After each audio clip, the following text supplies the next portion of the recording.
Zap Zap Zap Lightning. Zap Zap Lightning. Lightning.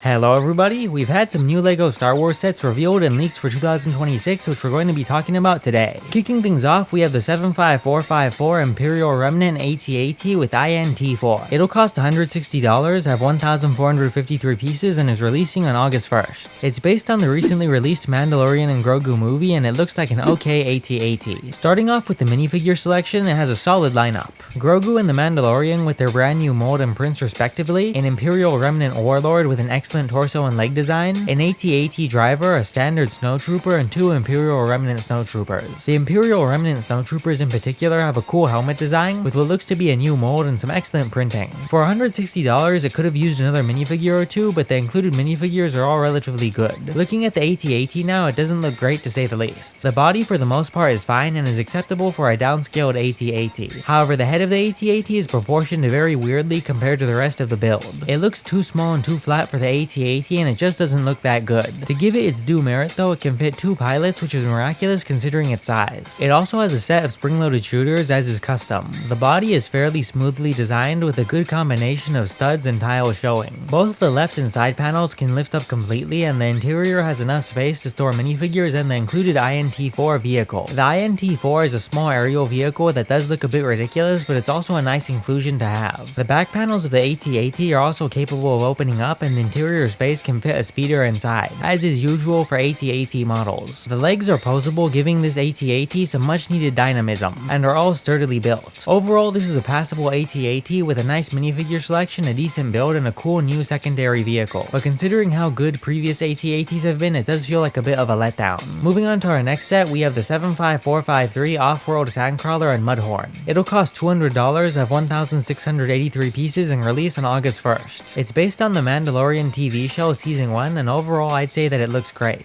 First, looking at the minifigures though, we have a new version of Grogu with a molded torso, which is more accurate than before, and a new version of the Mandalorian with his original armor. This minifigure looks amazing with detailed arm and torso printing as well as details of mud all over his armor to add realism to his fight against the Mudhorn. We also have Queel, whose minifigure has decent prints and a good molded head. Lastly, we have three gray-robed Jawas, who look about how they should be for Jawas. Moving on to the Sandcrawler now, it looks great design-wise. The shape matches up almost one-to-one with the actual Sandcrawler it's based on, and it presumably has a sturdy build. The gray coloring all over seems to be inaccurate considering the show it's based on, making it a strange decision as it saps some life out of the set. Looking at the interior now, we have an abundance of space. The top pilot's compartment has more than enough space for your Jawas, accessible by a panel on top. The rest of the body can easily be opened by lifting or taking off side and back panels, showing a spacious interior. The front panel can also be opened by knobs on the back to roll out a small cart or any other small vehicles or minifigures you want to set out. Mounted on top of the Sandcrawler is a stud shooter, which is an accurate addition, as well as some small sails. And then finally we have the treads on the bottom. The treads can be turned or rolled, which is nice to see. Overall, I'd say it gets the job done as a high quality Sandcrawler. It checks off most of the boxes as an excellent rendition, continuing LEGO's trend from previous Sandcrawlers. It's unfortunate though that they chose to give it the drab grey LEGO vehicle color. LEGO have used this for many vehicles at this point, which is usually accurate but leads to a uniformity of the color that gets annoying, especially when it's on sets that don't actually need it like this one. The last build we have included here is the Mudhorn. Rather than a mold, it's brick built, and I'd say it looks decent.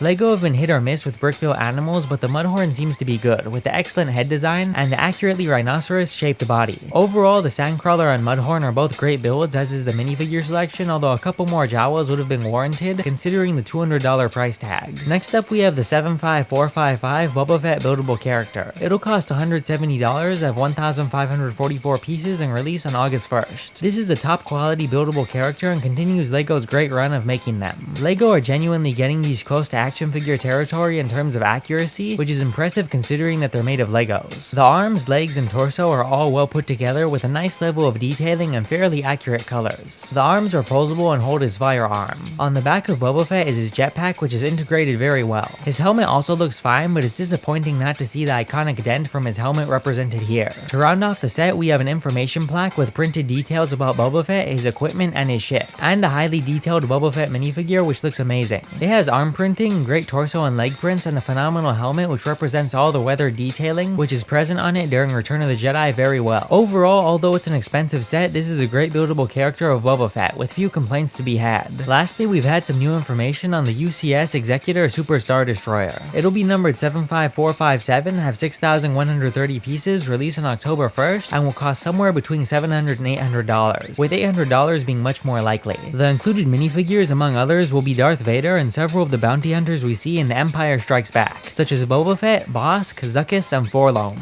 It would be especially great to get Forlom and Zuckuss as they haven't been released in minifigure form for a while. Alright everyone, that is everything for today's video. Tell me your thoughts on these new 2026 LEGO Star Wars leaks in the comment section down below. Which of these sets is your favorite? What are the new minifigures you are most excited to see? Do you plan on getting any of them? And one last thing before you leave, please remember to hit the subscribe button, ring the notifications bell, and leave a like on the video. Bye!